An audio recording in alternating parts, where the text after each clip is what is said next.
In the beginning, before the mortal world knew warmth, before humanity understood the dance of light against darkness, there existed only the cold embrace of night and the distant, indifferent gaze of the gods above.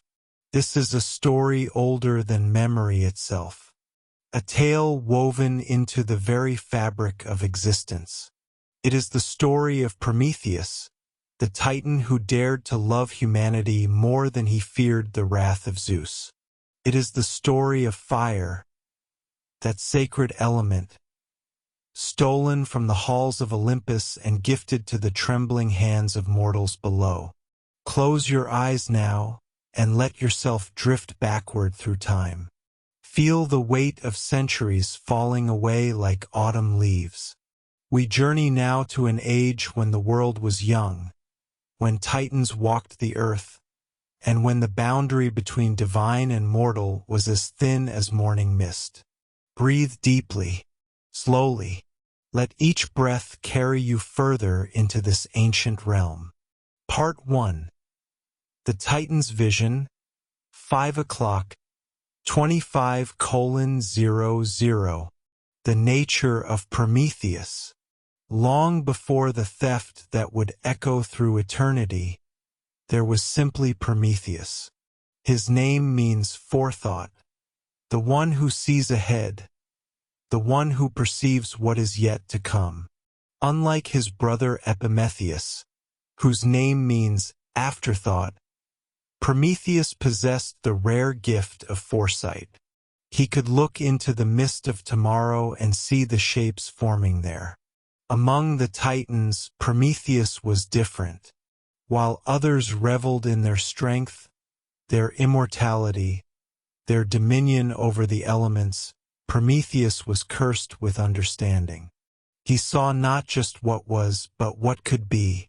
He perceived potential where others saw only limitation. In the great war between the Titans and the Olympians, that cosmic struggle that shook the foundations of the universe, Prometheus made a choice that would define his existence. While his Titan brethren fought against the rising power of Zeus and his siblings, Prometheus chose the side of the Olympians. Not out of treachery, but out of foresight. He saw the inevitable victory of Zeus, and perhaps even then, he saw something more. Perhaps he glimpsed the role he was destined to play in the grand design of creation. The war ended. The old order fell.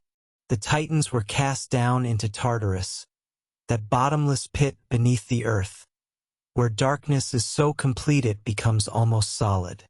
But Prometheus, because of his choice, because of his foresight, was spared. He walked among the victorious Olympians, a Titan among gods, a reminder of the old world in the new order. Yet Prometheus carried within him a restlessness, a sense of incompleteness. As he walked upon the young earth, as he observed the works of the Olympians, he felt a stirring in his immortal heart. Something was missing. Something essential had not yet been brought into being. Let your breathing slow now. Feel your body sinking deeper into comfort. Like Prometheus gazing upon the unfinished world, you too can simply observe without effort, without striving. The creation of humanity. There are many versions of this ancient tale, as there often are with stories that touch the deepest truths. In some tellings, it was Prometheus himself who shaped humanity from clay and water. In others, the task was given to him by Zeus. But in all versions, Prometheus played a crucial role in bringing humanity into existence. Imagine the Titan, kneeling by a riverbank in the dawn of the world. The clay is cool and malleable in his divine hands. Around him, the earth teems with life, animals of every kind roaming freely, each perfectly adapted to their existence. The fish know instinctively how to swim. The birds understand flight. The beasts of the field possess thick fur against the cold, sharp teeth for hunting, swift legs for escape. But Prometheus envisions something different. something that would not rely solely on instinct, something capable of choice, of growth, of becoming more than what it was created to be.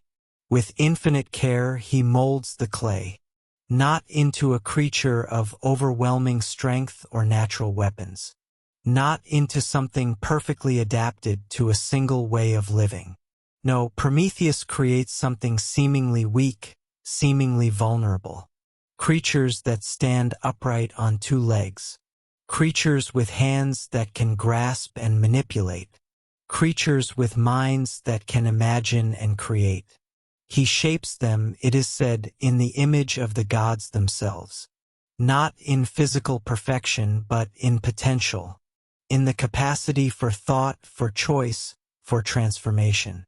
And when the forms are complete, Athena, goddess of wisdom, breathes life into the clay. The first humans draw their first breath. Their eyes open upon a world both beautiful and terrifying. They are alive, but they are helpless. They possess intelligence but lack knowledge. They can think but do not yet understand. Prometheus looks upon these new beings, and something unprecedented happens in the heart of an immortal. He feels love, not the passionate love of Aphrodite, not the fierce love of a warrior for glory, but something deeper, paternal love, a love mixed with responsibility and an understanding of the burden he has placed upon these fragile creatures by calling them into existence. The other gods look upon humanity with indifference or amusement. They are novelties, these mortal creatures, brief flickers of life against the eternal existence of the divine. Zeus sees them as subjects, as beings created to worship and fear the Olympians. He grants them life but intends to keep them in a state of primitive simplicity, forever dependent upon the whims of the gods. But Prometheus sees something else. He sees potential. He sees a future where these weak, mortal beings might rise to greatness, where they might create beauty and meaning in a world of chaos, where they might, in their brief lives, touch something eternal. Your breath flows in and out, like the breath Athena gave to those first humans. Easy, natural, requiring no thought. Let yourself sink deeper still.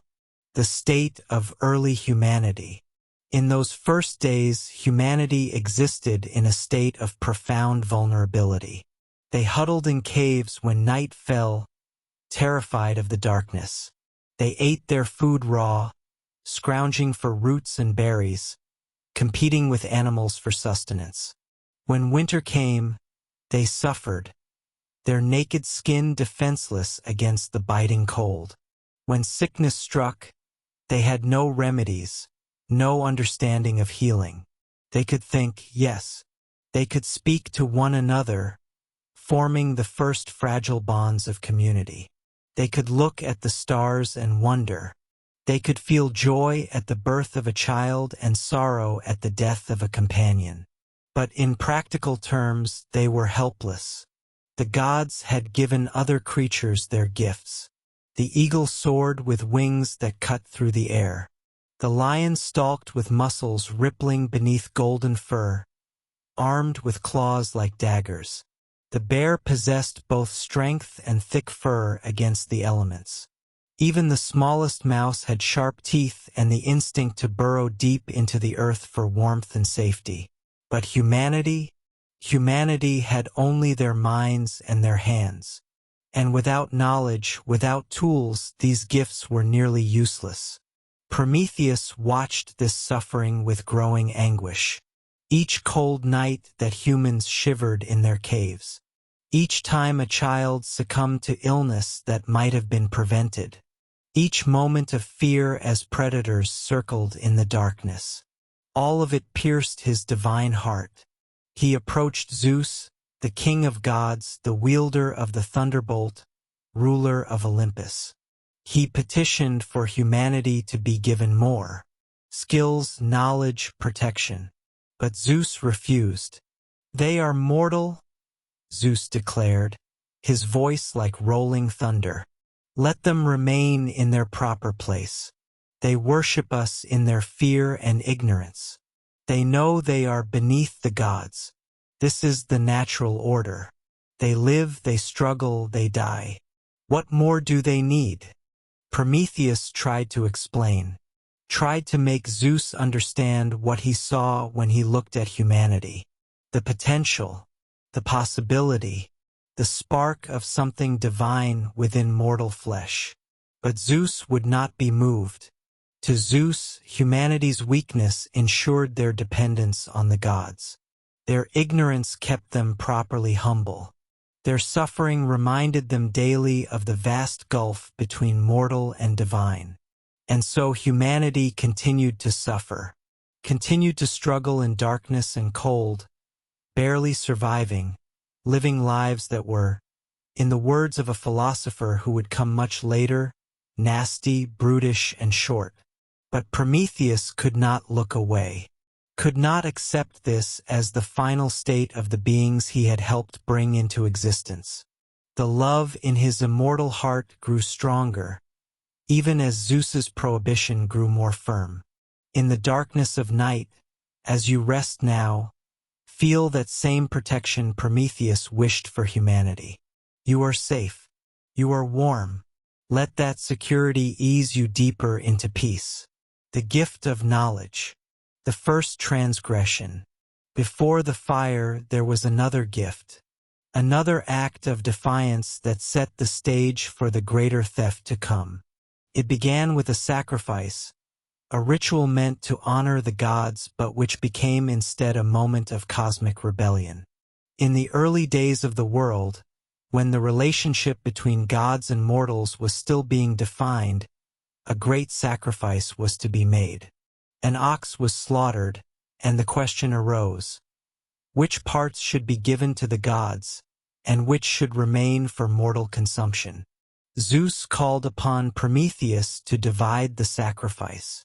A simple task, it would seem, but Prometheus saw in this moment an opportunity, a chance to ease even slightly the burden of mortal existence. With clever hands, Prometheus divided the ox into two portions.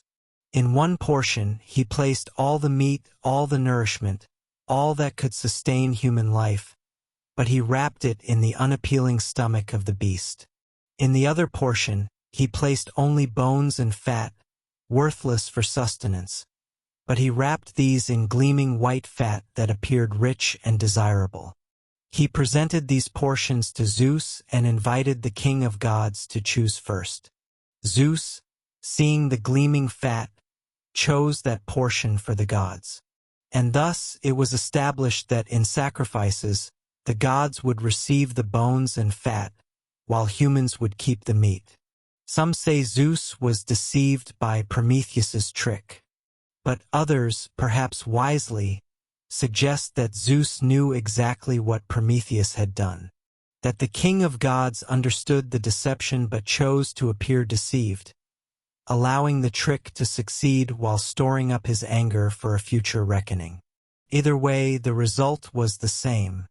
Zeus felt the sting of being outwitted, or the sting of being forced to pretend to be outwitted. His pride, that divine pride which cannot brook any slight, was wounded, and so Zeus retaliated. If humanity would benefit from cleverness, Zeus decided they would suffer for it as well. He withdrew a gift that had been freely available to mortals until that moment. He hid fire from the earth. Suddenly, the flames that had occasionally sprung up from lightning strikes could not be maintained. The small cooking fires that had begun to emerge in human settlements sputtered and died. The warmth was gone. The light was extinguished. Zeus commanded that fire remain only on Olympus, in the hearths of the gods, in the forge of Hephaestus. It was to be a divine element alone, forbidden to mortal hands. And so humanity was plunged into a deeper darkness than before. They had tasted the possibility of warmth, of cooked food, of light against the night. And now it was taken away. The cold returned, more bitter than before. The darkness seemed deeper, the nights longer. Prometheus watched this punishment fall upon humanity, and his anguish grew into determination. He had tried to help mortals within the boundaries of Zeus's will, through cleverness and subtle manipulation. But Zeus had shown that there would be no true improvement in the human condition through such half measures. Any benefit gained would be countered by divine retribution, and so Prometheus made a decision that would echo through all of time. If humanity was to truly rise above mere survival, if they were to fulfill the potential he saw within them, he would have to commit an act of open defiance. He would have to steal from the gods themselves. Breathe deeply. Feel the weight of such a decision. The courage it requires to act when you know the consequences will be severe. But also feel the power of love that drives action despite fear. The theft. The halls of Olympus rise higher than any mortal mountain. They exist in a realm beyond the normal laws of space and distance. To walk in Olympus is to walk among clouds and starlight, where the air itself seems to hum with divine power. The palaces of the gods gleam with gold and ivory. The gardens burst with flowers that never fade. Ambrosia and nectar flow freely, granting immortality to those who partake. And in the workshops of Hephaestus, the divine smith, the god of fire and forge, flames burn eternally. These are no ordinary flames. This is the sacred fire, the primal element from which all earthly fire descends. It burns without consuming, produces heat and light but needs no fuel. It is fire in its purest, most elemental form. Prometheus came to Olympus as he had many times before. As a Titan who had sided with the Olympians in the war, he had the right to walk those divine halls. But this time his purpose was different. This time he carried with him a hollow fennel stalk, its pithy interior dry and ready to receive flame. We cannot know what thoughts filled his mind as he approached the forge of Hephaestus. Did he hesitate? Did he question his choice? He possessed foresight. He knew what would come. He knew that Zeus would not forgive this transgression. He knew that the punishment would be terrible, perhaps eternal. And yet he continued forward. The forge of Hephaestus is a place of constant activity. The divine smith works endlessly, creating the weapons of the gods, crafting thunderbolts for Zeus, forging armor and jewels and objects of power. In the many fires of his workshop, flames dance in colors mortals have never seen. Blue flames that burn cold, green flames that freeze what they touch, and the golden flame at the center, the sacred fire from which all others derive. Perhaps Hephaestus was momentarily distracted. Perhaps he was deep in the concentration required for his craft. Or perhaps, some stories suggest, he turned away deliberately, unable to participate in Zeus's cruelty toward humanity, yet unable to openly defy the king of gods. Whatever the reason, there was a moment when the sacred fire was unguarded. Prometheus reached out with the fennel stalk. The hollow reed touched the flame. Fire leaped into the stalk, eager, alive, burning steadily within the protective tube. In that instant, the deed was done. Fire was stolen. Prometheus did not linger. He fled Olympus, moving swiftly down toward the mortal realm. In his hands, carefully protected, burned the stolen flame, the sacred fire, the gift that would change everything. He descended through clouds, past the realm where eagles soar, down to the world where mortals struggled in darkness and cold. He came to where humans had gathered, in a cave perhaps, or a simple shelter of branches and leaves. They huddled together for warmth, as they always did when night fell. And Prometheus gave them fire, He showed them how to kindle it, how to feed it with wood and brush, how to blow gently upon embers to bring forth flame, how to carry it carefully from one place to another, how to ensure it never died. The first flames caught in the dry kindling.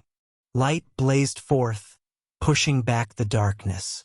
Warmth radiated outward, reaching the trembling humans who gathered around in wonder and awe. For the first time in their existence, they were truly warm. For the first time, they could see clearly in the night. For the first time, they held in their hands a power that had belonged only to the gods. Let yourself feel that warmth now. The security of light against darkness. The comfort of heat against cold. Let it relax every muscle in your body. The transformation of humanity. With fire came transformation. Not immediately but gradually over time. Fire became the center of human life, the heart around which civilization would grow. First came warmth and light. Humans no longer had to huddle in caves when night fell. They could gather around flames, sitting upright, talking, sharing stories. The darkness that had been filled with terror became merely night, a time for rest and reflection. Winter's bite was softened. The cold that killed the young and the old was held at bay. Then came cooked food. When meat was placed in fire, something remarkable happened. It became easier to eat, easier to digest. Nutrients that had been locked within raw flesh became available. Humans grew stronger. They ate roots and grains that would have been inedible raw but which, when cooked, became sustenance. Their diet expanded. Their health improved. Children survived where they would have perished. The elderly lived longer. With fire came protection. The predators that had stalked humans in the darkness now kept their distance. A ring of flames around a settlement meant safety. The great cats with their night vision, the wolves with their pack tactics, all the dangers that had made nighttime a period of fear and death, now stayed away. Humans could sleep without constant watch. They could rest deeply, knowing the flames would protect them. And then, more slowly but perhaps more importantly, came the crafts. When certain rocks were heated in fire, they ran like water, then cooled into shapes that could cut and pierce. Metal was born. Copper first, then bronze, then iron. Tools emerged. Weapons. Implements of agriculture. Humans could shape the world around them. Clay, when heated in fire, became hard as stone. Pottery was invented. Food could be stored. Water could be carried. The wet season's abundance could be preserved against the dry season's scarcity. With these advances came time. Time to think. Time to create. Time to look at the stars and wonder not just with fear but with curiosity. When survival is not a constant struggle, when warmth and food and safety are more assured, the human mind turns to other things. Art began. Music, philosophy, mathematics, astronomy. All the achievements of civilization can be traced back to that first flame, burning in that hollow fennel stalk, stolen from Olympus and given to mortals by a Titan who loved them too much. Humans built cities. They domesticated animals. They planted crops. They wrote on clay tablets and papyrus, preserving knowledge across generations. They built ships and sailed across seas. They looked at the chaos of nature and imposed order, creating meaning in a vast and indifferent universe. All of this from fire. All of this from one act of divine theft. Prometheus watched this transformation with deep satisfaction. His foresight had been correct. The potential he had seen in humanity was real. Given the tools, given the knowledge, humans could indeed rise to greatness. They could create beauty in a world of hardship. They could find meaning in their brief lives. They could, in some small way, become like gods themselves. But Zeus watched too, and Zeus was not pleased. Your mind drifts now, like smoke rising from a fire, formless, peaceful, rising and dispersing into the vastness of night. The wrath of Zeus, the discovery. On Olympus, the theft was discovered quickly. You cannot steal fire from the gods and expect it to go unnoticed. Fire is not a static thing. It is alive in its way. It grows, it spreads, and the sacred fire, once released into the mortal world, could be felt, sensed by the divine. Hephaestus noticed first, of course. The keeper of the forge, the master of flame, he felt the disturbance immediately. Sacred fire burning where it should not be. In the world below, among mortals, the news reached Zeus like a thunderclap. In the great hall of Olympus, surrounded by the other gods, Zeus learned of Prometheus's betrayal. Not just the gift of fire, but the greater betrayal it represented. Open defiance. A Titan choosing mortals over gods. An immortal being elevating those who should remain low. The rage of Zeus is not like mortal anger. It is vast, cosmic, eternal. When Zeus is angry, storms rage across the earth. Thunderbolts split the sky. The very foundations of the world tremble. But this anger was cold as well as hot. Zeus did not act immediately in blind fury. Instead, he calculated. He planned. For the punishment of Prometheus must serve multiple purposes. It must be severe enough to match the crime. It must be eternal, for an immortal cannot be killed. And it must serve as a warning to any other who might think to defy the King of Gods. And humanity, too, must be punished. They had received stolen property. They had benefited from divine theft. Zeus would ensure they understood that every gift comes with a cost, that knowledge and power bring suffering as well as benefit. First, Zeus decided would come the punishment of humanity, the creation of Pandora. Zeus commanded Hephaestus to create something new. A woman, formed not from clay as the first humans had been, but crafted directly by divine hands. She would be beautiful beyond measure, perfect in form, but she would also be a vessel for something darker. Hephaestus worked his forge, and from it emerged Pandora. Her name means all-gifted, for each of the gods contributed something to her creation. Aphrodite gave her beauty and grace.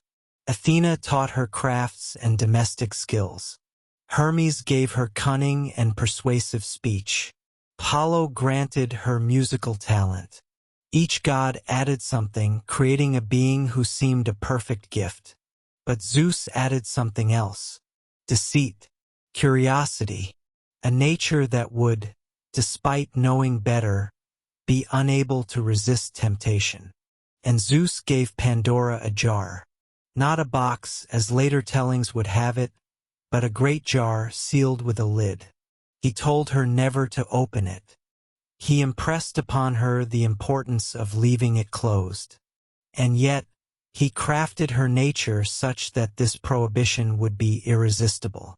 Pandora was sent to Earth, given as a bride to Epimetheus, the brother of Prometheus. Epimetheus, whose name means afterthought, who acts first and considers consequences later, was charmed by Pandora's beauty and grace. Prometheus had warned his brother, "Accept no gifts from Zeus." But Epimetheus, seeing Pandora, forgot his brother's warning. He welcomed her into his home, and Pandora brought with her the jar. The stories differ on how long she resisted. Some say days, some say months. But inevitably, as Zeus knew she would, Pandora's curiosity overwhelmed her. In secret, in the quiet of night, she approached the jar. Her hands trembled as they grasped the lid. She knew this was forbidden. She knew nothing good could come from disobedience. And yet, she could not stop herself. The lid lifted, and from the jar poured all the evils that now plague humanity. Disease and sickness, weakness and pain, envy, spite, malice and hatred, greed and cruelty, despair and sorrow, old age and death, every affliction, every suffering, every darkness that makes human life difficult burst forth from that jar like a swarm of stinging insects, spreading across the world, infecting humanity with troubles they had never known. Pandora, horrified, slammed the lid back down. But it was too late. The evils had escaped, all except one thing which remained trapped in the jar. Hope. There is deep wisdom in this. Zeus, in his cunning, ensured that humanity would have hope, that small, persistent feeling that things might get better. For without hope, humans would simply give up, would lie down and die, would cease to struggle. But with hope, they continue. They endure. They suffer, but they persist. And so Zeus's punishment was complete. Humanity had fire, yes. They had knowledge and power. But they also had suffering. The gift of Prometheus was countered by the curse of Zeus. Every benefit would be balanced by hardship. Every advancement would bring new problems. Humanity would forever live in this tension between the heights of achievement and the depths of suffering. But the punishment of humanity was not enough for Zeus. Prometheus himself must suffer, and his suffering must be legendary. Rest now in this moment. Feel yourself drifting. The troubles of the world cannot touch you here, in this quiet space. The eternal punishment. In the Caucasus Mountains, where peaks pierce the clouds and snow never melts, there stands a rock face so sheer that no mortal could climb it. It was to this place that Zeus ordered Prometheus to be brought. The Titan was seized by Kratos and Bia, personifications of strength and force, the enforcers of Zeus's will. They were accompanied by Hephaestus, who was commanded to forge the chains that would bind Prometheus. Imagine Hephaestus at this task, the divine smith who perhaps owed some debt to Prometheus. Some stories say they were friends. Certainly Hephaestus, who himself had been cast down from Olympus and knew the sting of divine punishment, might have felt sympathy for the Titan. But Zeus's command could not be disobeyed. With heavy heart, Hephaestus forged chains unbreakable, eternal, designed to hold an immortal being forever. Prometheus was dragged to the rock face. His divine body, which had never known pain, was forced against the stone. The chains were driven through his flesh, pinning him to the mountain. Unable to move, unable to escape, he hung there, exposed to the elements. But this was not the full extent of the punishment. Each day, as the sun rose, an eagle would come. Not a natural eagle, but a creature of divine vengeance, massive and terrible. It would land upon Prometheus's chained body and, with its great beak, tear open his abdomen. Then, slowly, deliberately, it would consume his liver. The pain was beyond description. Not the quick pain of a mortal wound, but prolonged agony, lasting for hours as the eagle fed. Prometheus would scream, his voice echoing across the mountains, a sound of suffering that the gods on Olympus could hear, a constant reminder of the price of defying Zeus. But Prometheus was immortal. A mortal suffering such a wound would die quickly, would escape through death into the peace of the underworld. Prometheus could not die. And so, each night, as darkness fell and the eagle departed, his body would heal.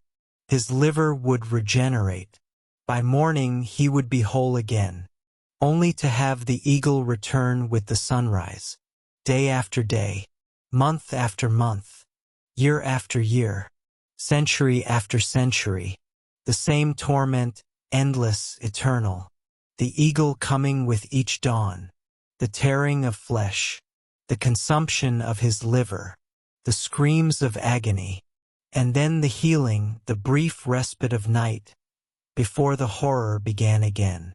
Zeus ensured that Prometheus could not lose consciousness, could not retreat into madness or stupor.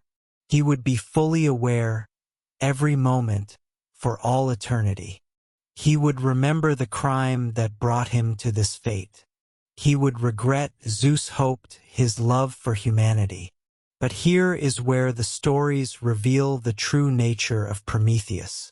Chained to that rock, suffering torments beyond imagination, he did not recant. He did not beg Zeus for forgiveness. He did not curse the day he stole fire or regret his gift to humanity. Instead, when visitors came to that remote mountain, when other immortals would occasionally venture to see the spectacle of a Titan in chains, Prometheus would speak with pride of what he had done. He would declare that humanity deserved fire, deserved knowledge, deserved the chance to rise above their limitations. He would say that even knowing the punishment, he would do it again. This defiance, this stubborn refusal to submit, only angered Zeus further. The punishment continued. Years became decades, decades became centuries, and still Prometheus hung on that rock. Still the eagle came each day. Still the Titan endured. In some versions of the story, Prometheus possessed a secret, a prophecy about Zeus's downfall that only he knew.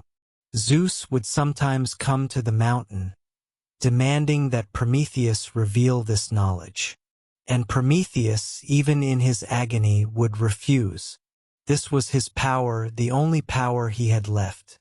The knowledge Zeus needed, held by the one being in the universe that Zeus had completely under his power but could not break. The ages passed. Empires rose and fell in the world below. Humanity advanced, built civilizations, created wonders. All of it made possible by fire. All of it growing from that single act of divine theft. And all of it happening while the one who had made it possible suffered endless torment. Let the tension drain from your body.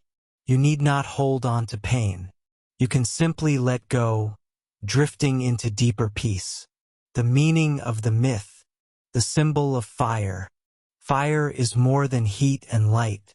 In the story of Prometheus, fire represents something deeper. It is knowledge. It is technology.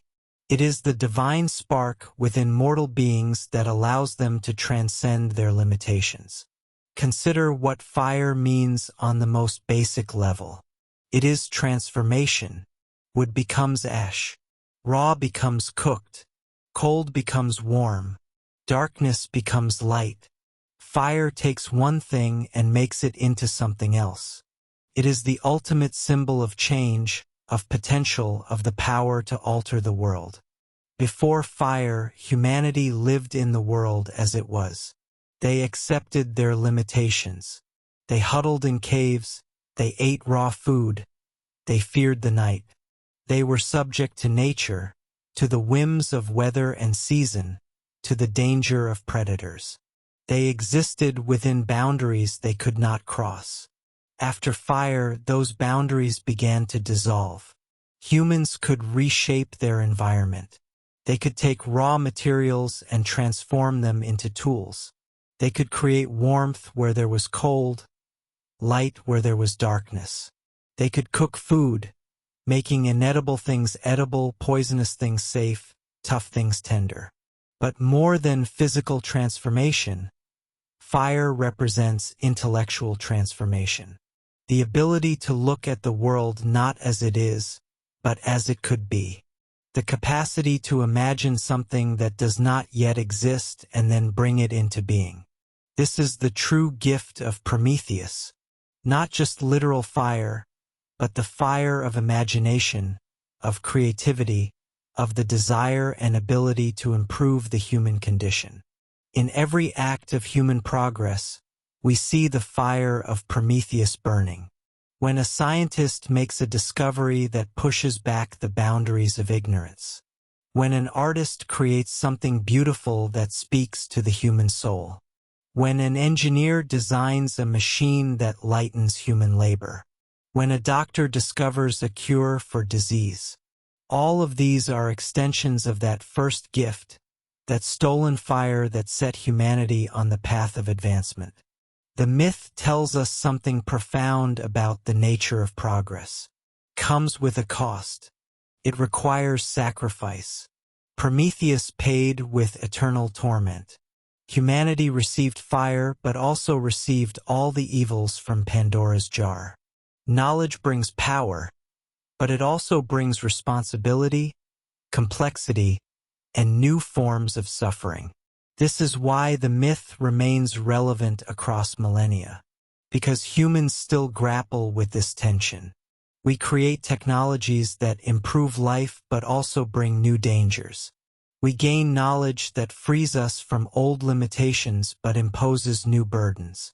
We push against the boundaries of what is possible, but in doing so, we sometimes unleash consequences we did not foresee.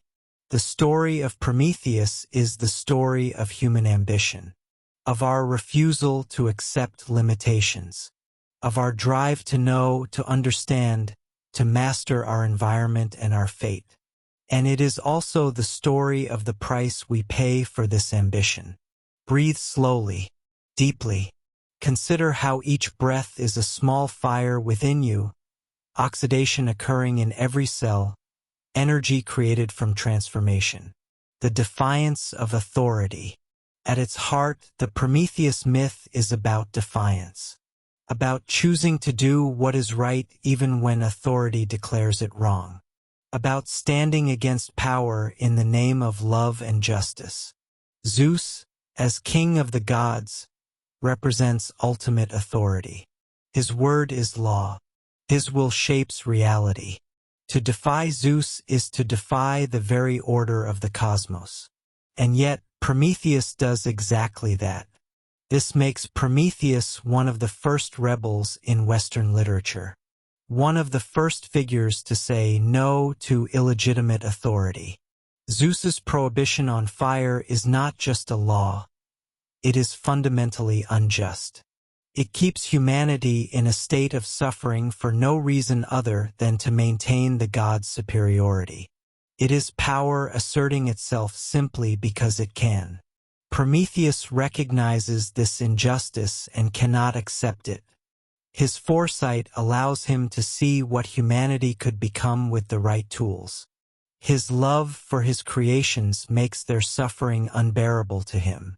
And so, despite knowing the consequences, he acts. This theme resonates across cultures and time periods. Every society has stories of heroes who defy unjust authority. Every tradition has figures who stand up to power on behalf of the powerless.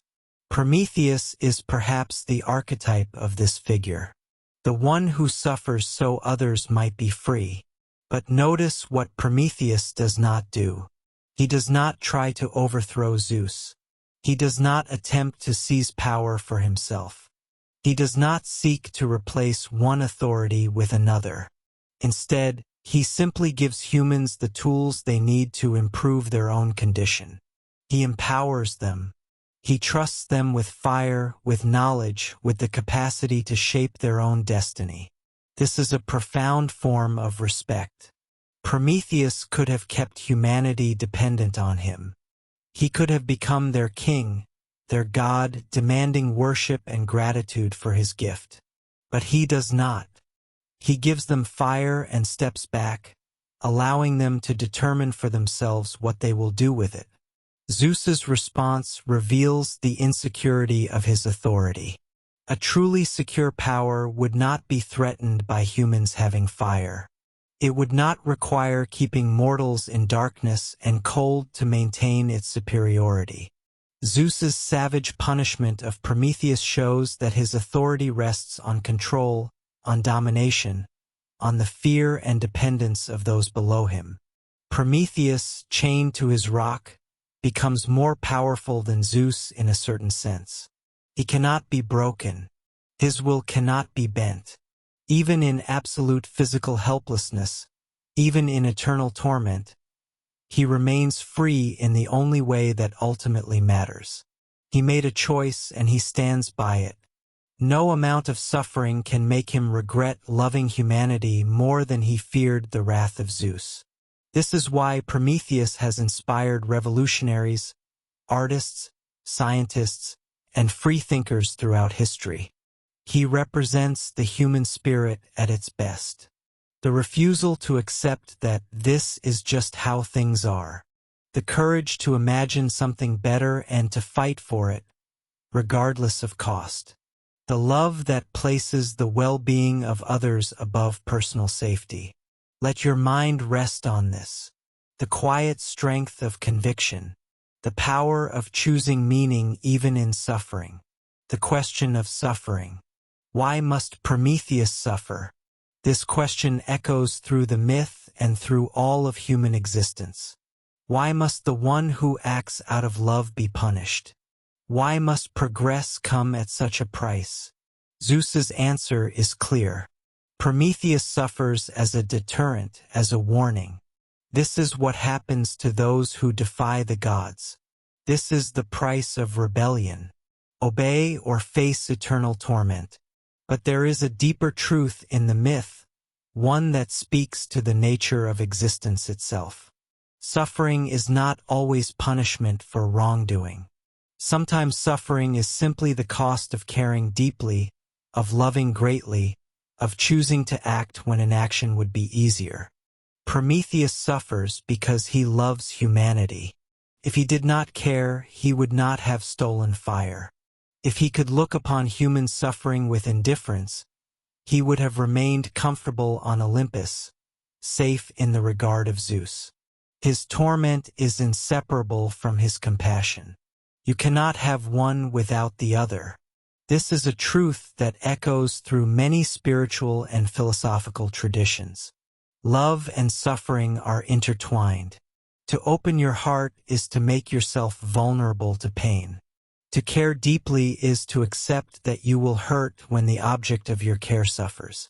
The alternative, to close oneself off, to remain detached and unfeeling, is a kind of death of the spirit. Prometheus chose life, chose love, and accepted the suffering that came with it. There is also the suffering of knowledge. Prometheus's name means forethought. He knew what would happen. He saw the future clearly, and yet he acted anyway. This is a unique form of torment, to walk consciously toward suffering, to choose pain with full awareness of what is coming. Humans, too, possess this burden to some degree. We know we will die. We know our loved ones will die. We know that everything we build will eventually crumble. We know that pain and loss are inevitable. And yet, we continue. We love despite knowing we will lose. We create despite knowing it will be destroyed. We hope despite knowing disappointment is likely. This is the fire of Prometheus within us. The choice to engage with life fully, despite its inevitable sufferings. The refusal to be paralyzed by fear or despair. The decision to create meaning even in a universe that offers no inherent meaning. The eagle that tears at Prometheus's liver each day can be seen as the constant gnawing of mortality, of awareness, of the knowledge that we are vulnerable, that we will suffer, that nothing lasts. And yet, like Prometheus, we heal. We wake each morning and face the day. We continue to love, to create, to hope. Your breathing continues, steady and sure, like the cycle of suffering and healing. Each breath a small death and rebirth. The secret Prometheus keeps. In some versions of the myth, Prometheus knows a secret that Zeus desperately wants. a prophecy about how Zeus will eventually fall from power, how his reign will end. This knowledge is Prometheus's only leverage, the only thing that gives him any power in his absolute powerlessness. Zeus comes to the mountain. The king of gods stands before the chained Titan. And Zeus, who has all power, who rules the cosmos, must ask, must plead, even demand, but cannot simply take what he wants. Prometheus refuses, even as the eagle tears at him.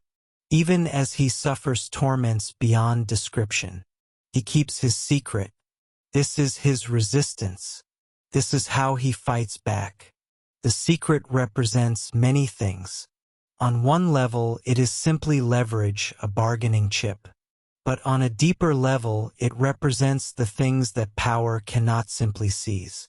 Knowledge that must be given freely. Truth that cannot be tortured out of someone. The inner life of a person that remains inviolate no matter what is done to their body. This is a profound form of freedom. Prometheus's body is chained, but his mind, his will, his knowledge remain his own. Zeus can cause suffering, but he cannot reach into Prometheus's consciousness and simply extract what he wants. There is a boundary that even absolute power cannot cross. This aspect of the myth speaks to the resilience of the human spirit. Throughout history, tyrants have discovered this frustrating truth. You can imprison people, torture them, kill them, but you cannot fully control them. The last freedom, as Viktor Frankl would write millennia after this myth was first told, is the freedom to choose one's attitude, one's response to circumstances. Prometheus exercises this freedom. He chooses defiance. He chooses to hold onto his secret, to maintain this one small area of control. And in doing so, he demonstrates that even in absolute powerlessness, a kind of power remains. The content of the secret itself varies in different tellings. In most versions, it relates to Zeus's future offspring, a son who would overthrow him as Zeus had overthrown his own father Cronus, continuing the cycle of divine succession. But perhaps the specific content matters less than what the secret represents. Knowledge that can change everything, a truth that shifts the balance of power. Humans, too, possess secrets that power cannot simply take. Our inner lives, our thoughts, our beliefs, our loves. These can be influenced, manipulated, pressured, but ultimately, they remain our own. This is both a source of strength and a responsibility. What we know, what we believe, what we hold sacred in our inner being, these shape who we are in ways that no external force can fully control. Rest in this knowledge. Your inner self is your own. Your thoughts, your dreams, your essence, inviolate. The eventual release, the hero's journey. The suffering of Prometheus could not last forever, even if it was intended to be eternal. The universe has a way of moving toward resolution, toward balance. What is broken seeks to be made whole. Centuries passed. Civilizations rose and fell below. And then came Heracles, whom the Romans would call Hercules, the greatest of Greek heroes, son of Zeus and a mortal woman Alcmene, possessed of incredible strength, yes, but also a kind heart and a sense of justice. Heracles was undertaking his famous 12 labors, tasks imposed upon him as penance for a terrible crime committed in a moment of madness. These labors took him across the known world and beyond, into realms where mortals rarely ventured. One of his journeys brought him to the Caucasus Mountains. Different versions of the myth explain his presence there in different ways. Some say he was seeking the garden of the Hesperides and passed by the mountain. Others say he was commanded to free Prometheus as one of his labors. Still others say he simply heard of the Titan's suffering and was moved to act out of compassion. Regardless of the reason, Heracles came to the rock where Prometheus hung in chains. He saw the Titan's torment. He saw the eagle arrive for its daily feast. And Heracles, who had Zeus's blood in his veins but also his mother's mortality, was moved to pity. With his great bow, Heracles shot the eagle from the sky. The creature of divine vengeance fell, and with it fell centuries of daily torment. Then Heracles approached the chains. With his superhuman strength, he broke them. The unbreakable chains that Hephaestus had forged, designed to hold a Titan for eternity, shattered under the hero's hands. Prometheus was free, but freedom from Zeus could not be that simple. Zeus could not simply allow his punishment to be undone, even by his own son. Some accommodation had to be made, some token that would allow Zeus to save face while ending Prometheus's torment. The solution was this. Prometheus must wear a ring made from the very chains that had bound him, with a stone from the Caucasus Mountains set into it. Thus, technically, he remained bound to the rock. The letter of the punishment was maintained, even as its spirit was released. Additionally, the centaur Chiron played a role. Chiron, the wise and good centaur, tutor of heroes, had been accidentally wounded by one of Heracles's poisoned arrows. Being immortal, Chiron could not die, but the wound caused him constant agony. He wished to die, to escape his pain, but immortals cannot simply choose death. A bargain was struck. Chiron would give up his immortality, accepting death to escape his suffering. This immortality would be transferred to Prometheus. Thus, Prometheus would live, but technically he was no longer the same being who had defied Zeus. The immortal Titan who stole fire had died in a certain sense, replaced by a new Prometheus, freed from punishment. Zeus agreed to these arrangements. Perhaps he was tired of the eternal suffering. Perhaps Heracles's intervention gave him the excuse he needed to show mercy without appearing weak. Or perhaps, after endless centuries, Zeus had finally learned something about the nature of justice and mercy. Prometheus descended from the mountain. His long torment was over, and yet, he bore it forever in memory, in the ring on his finger, in the scars on his body and soul. Feel yourself sinking deeper now, like Prometheus descending from his mountain. The long ordeal finally complete, the suffering giving way to peace. The reconciliation. In the aftermath of his release, Prometheus had to find a new place in a world that had moved on without him. Centuries had passed while he hung on that rock. Humanity had advanced far beyond the simple fire he had given them. They had built kingdoms, invented writing, created art and music and mathematics. All the potential he had seen in them had begun to blossom. Some versions of the myth suggest that Prometheus and Zeus achieved a kind of reconciliation. Not friendship, perhaps, but a mutual understanding. Zeus came to see that Prometheus's gift to humanity had not diminished the gods but had actually increased human worship and devotion. Humans, with their improved condition, built great temples to the Olympians.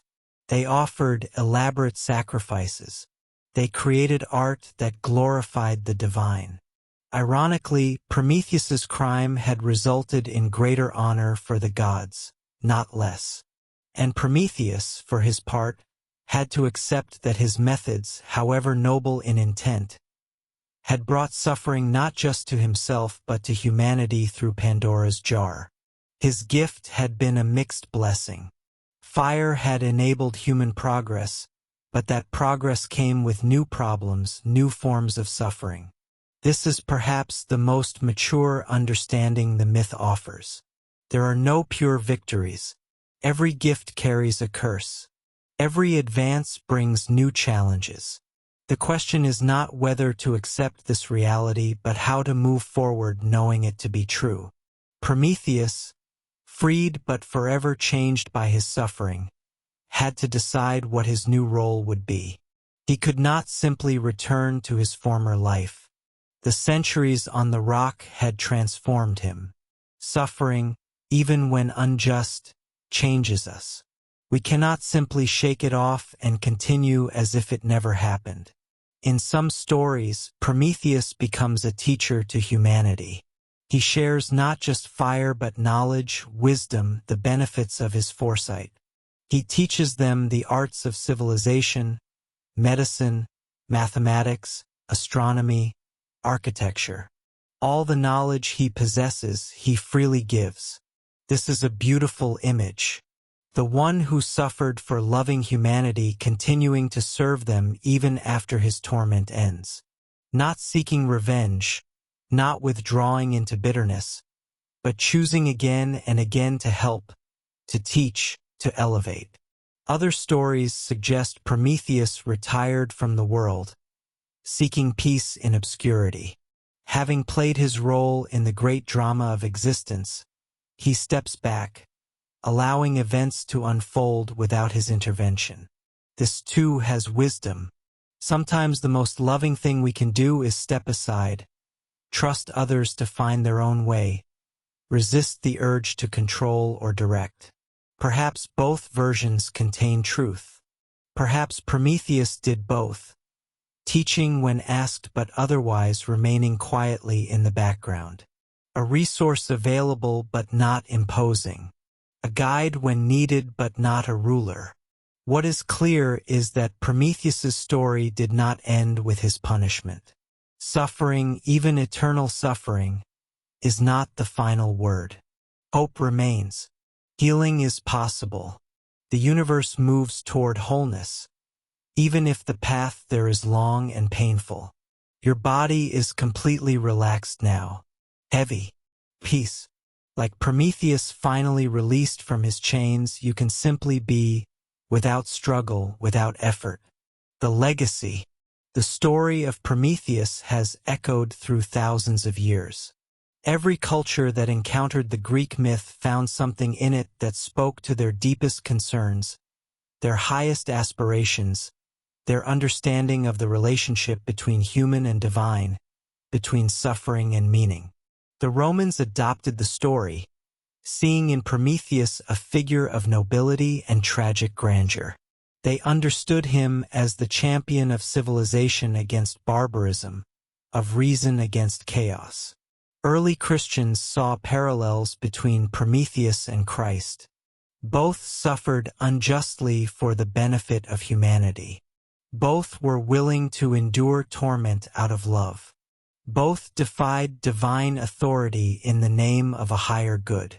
The comparison was not perfect, and some church fathers rejected it, but the resonance was undeniable. During the Renaissance, Prometheus became a symbol of human potential, of the individual's right to question authority and seek knowledge. He represented the emerging humanist philosophy that placed human dignity and achievement at the center of value. The Romantic poets, particularly Shelley and Byron, returned to Prometheus with renewed intensity. They saw in him the ultimate rebel, the hero who refuses to bow to tyranny. Shelley's Prometheus Unbound reimagined the myth, giving it an ending where Prometheus's defiance eventually transforms Zeus himself, bringing about a new age of freedom and justice. Mary Shelley subtitled her novel Frankenstein as The Modern Prometheus, drawing a complex parallel between the Titan who gave humanity fire and the scientist who gives humanity the power to create life. Both gifts, she suggests, come with terrible responsibilities and unforeseen consequences. In the 19th and 20th centuries, Prometheus became a symbol for technological progress. Every advancement, from the steam engine to nuclear power, was seen as a Promethean gift. The question arose, are we wise enough to handle the power we've created? Or are we like children playing with fire? Marx saw Prometheus as the patron saint of the proletariat, the one who stood against the oppressive power of heaven on behalf of the suffering masses on earth. Nietzsche viewed him as an affirmation of life, of the will to power, of the human drive to overcome limitations even at great cost. In our current age, as we grapple with artificial intelligence, genetic engineering, climate change, and other world-altering technologies, the myth of Prometheus feels more relevant than ever. We are the inheritors of that stolen fire. We possess knowledge and power that our ancestors could not have imagined. And we must decide daily how to use these gifts. Do we, like Prometheus, use our power in service of the greater good, even when it requires sacrifice? Or do we use it selfishly, heedlessly, without considering the consequences? The myth also asks us to consider authority and obedience. When is it right to defy those in power? When does loyalty become complicity? When must we stand up and say no, regardless of consequences? And perhaps most poignantly, the myth asks us about suffering. How do we find meaning in pain? How do we continue when hope seems lost? How do we endure what seems unendurable? Prometheus gives us no easy answers, but he gives us an example, an image of what it means to love greatly, to sacrifice willingly, to endure impossibly, and to never, ever give up on the belief that humanity is worth it. Let this story settle into you, not as something to analyze or understand fully, but as something to simply exist with, a deep truth beyond words. And so we return to where we began, to the story older than memory, to the theft that changed everything. Fire still burns. In hearths and furnaces, in engines and power plants, in the controlled explosions that power our vehicles, in the electrical currents that flow through our devices.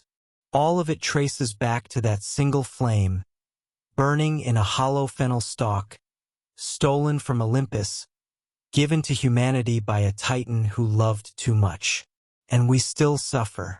Disease and sorrow, loss and disappointment, fear and pain. The evils from Pandora's jar still plague us. Progress has brought new comforts but also new anxieties. Knowledge has freed us from some limitations but revealed others we didn't know existed. Yet hope remains. That small thing at the bottom of the jar. That persistent, inexplicable feeling that tomorrow might be better. That our efforts might matter. That love and beauty and meaning are real, even in a universe that seems indifferent. This is the gift of Prometheus. Not just fire, but the divine spark within us. The capacity to imagine something better and to work toward it. The courage to defy what seems inevitable.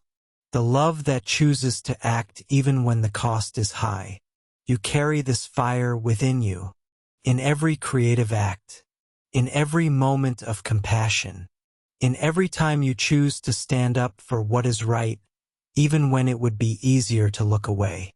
In every instance of hope against hope, of perseverance through difficulty, of love despite loss.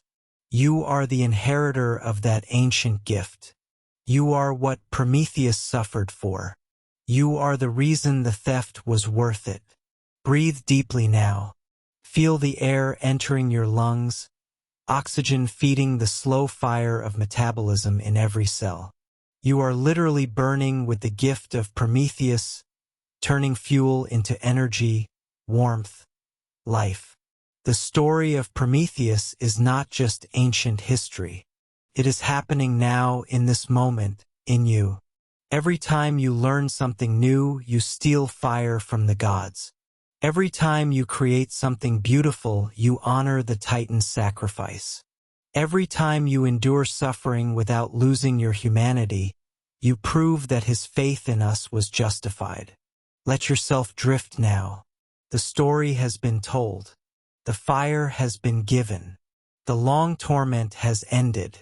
What remains is simply peace, rest, the quiet darkness that is not terrifying but comforting, the darkness of sleep, of restoration, of dreams. You are safe. You are warm. You are held by the same forces that hold the stars in their courses and the earth in its orbit. You need not struggle or strive. You can simply be. The fire burns low now, embers glowing in the darkness.